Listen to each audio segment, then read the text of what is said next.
All of Jacob's life, he's been known as a trickster, as a schemer, as one who manipulates.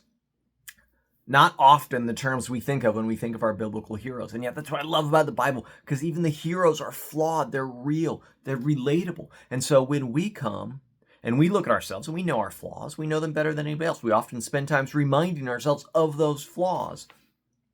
And then the Bible says, yes, and God enters into your struggle, because that's exactly what happens in Genesis 32 is Jacob is about to meet Esau. And so 20 years, decades of manipulating, of tricking, of scheming is about to catch up with him. And he sends his family on, and he is alone. He is utterly alone. And into his struggle, a man comes and wrestles. There's no explanation for it. We have so many questions about it.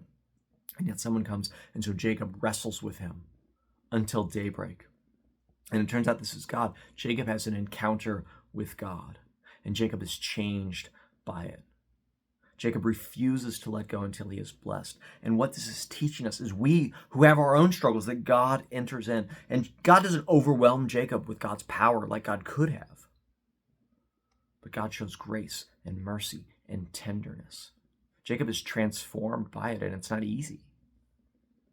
But Jacob endures. And the invitation to us is to persist, to trust that God will meet us in our struggle. It doesn't make it any easier. After this night, Jacob still has to go meet his brother. There's still uncertainty. There's still fear.